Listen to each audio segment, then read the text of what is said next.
Space for 5 cars in our garage, but this time around we have got a virtual warehouse. So that allows us to effectively give you limitless cars. Yeah. So you can bring them in and out of your garage and, you know, work with the cars that you want to work with. Cool. So you can do just as many as you want. Absolutely. Great.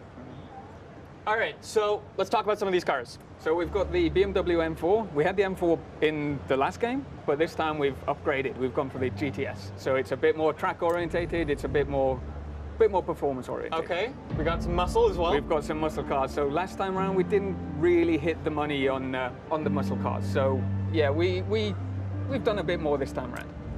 And yeah, the Nissan 350Z, right? So everybody's been asking for it. We can't deny the fans what they want, so we've put it in Need for Speed. Awesome. And this one, yeah, it may look quirky, right? Yeah.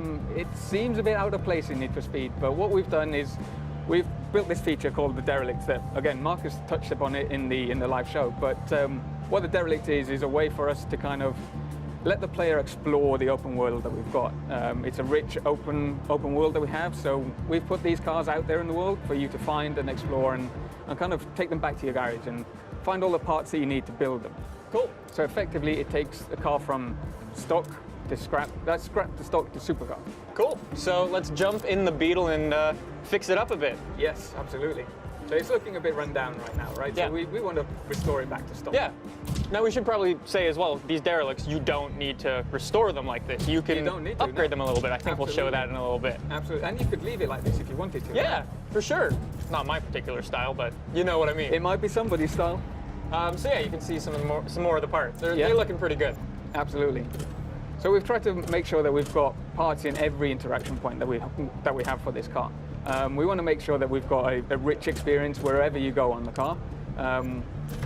We've designed a lot of parts for this car as well because, you know, out there in reality, there's not that much that you can do to a Beetle, but this is Need for Speed, right? And we want to take it that extra step further. Of course, of course.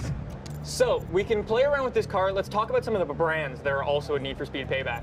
Yeah, so we've not ditched any of the brands that we had previously. So we've come back and we've got your Rocket Bunnies, we've got your Liberty Walks, we've got your Voltex parts, you've got APR parts, we've got all these rims that you can see right now. So many right? rims.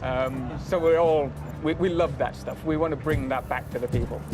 Of course. So I think we've done a pretty good job of showing this off. Shall we show off the big thing? Yeah, so I talked about it previously. We want to take these cars to supercars, right?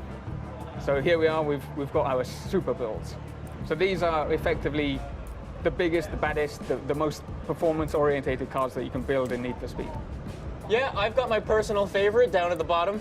Off-road. Yeah, really? Off-road, yeah. Off-road. So off-road's back into Need for Speed. And That is crazy. We wanted to build something special, right? Yeah. And what's more special than to show a jacked up Beetle?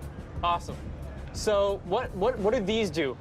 We should say that these are derelict things, specific cars. So yeah, the derelict cars that you find in the world will be the only ones that we can take to the super build. We want to make sure that those cars are special and you want to put some time into them and put the effort into making them the super builds, right? Of course.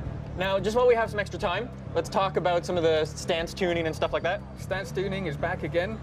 So what we've done this time around is tweak them slightly, right? We wanted to make sure that we could slam a car on the deck, right? Of course. We love crazy camber, so why not go even further than we did before? Looks crazy. It's a bit of a odd combination that you've got there. It's a bit SoCal, a bit rusty. Here we go. There we go. Yeah. So the wrap back. editor. The wrap editor's back. We're not going to go into the detail of it right now because, you know, it would take you days maybe to create a wrap. So I think that